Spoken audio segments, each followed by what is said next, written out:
Alright, another review. This is one of my budget cheap lens reviews. This is a lens that you could find fairly cheap. It's an older lens found on film bodies, old Pentax here and an old Canon here. This is a Pentax version, but this is the Sigma 100 to 300 f4.5 to 6.7. This came on this film body, this Pentax MC50. With another Sigma lens, which I got a review on. This very good. Check this out. So I got these three in a bag.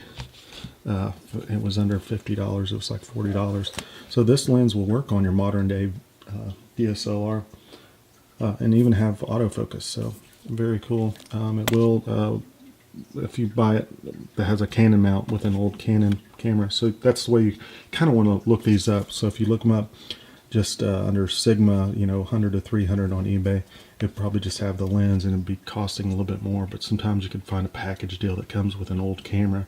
They might not list the actual lens itself. It might just say plus lens or something like that. So you can end up kind of getting a great deal that way. So anyway, before I say that, if you're buying for Canon, notice this one doesn't say APO. On the Canon, the ones that say Sigma APOs, for some reason the electronics in them have problems with modern day DSLRs, so you might want to stay away from the APO ones for just for Canon. They work okay for Pentax. Okay, now let's just go over the lens itself, and I'll attach it to my Pentax camera and we'll see what it looks like on that. We got the, as far as construction, it's pretty solid. It's more solid than most of those. It's got a little bit of heft to it, but this kind of feels plasticky up here, but then down here where the zoom is, it feels really solid, and the zoom is a little bit stiffer than most zooms, but I kind of dig it. It's not too stiff, but it just feels more secure and in your hands there. So it's a little bit different at 300 millimeters. It's f6.7, which is kind of odd. Most of the time it's f5.6. And I did find with this particular lens, it was a little bit soft at 300 as far as sharpness at f6.7. Went up to f8 and it got a lot better. But budget lens, like I said, under $50. I'm going to show some images here. You can kind of judge for yourself.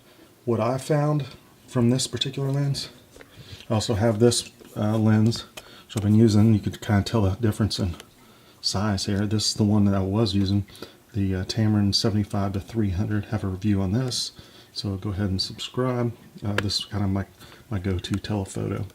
I actually found this one to perform a little bit better as far as sharpness and just overall focus and stuff like that. So I probably recommend this over the Sigma. But if you do find this, and maybe it's a package deal, and it's worth getting just because it's cheap and it performs rather well. So check out these images, see what you think. And like I said, I've got plenty of other videos on kind of budget lenses and gear like that, so make sure to subscribe and check out my other videos. Thanks for watching. Check out these pics and enjoy. Thanks.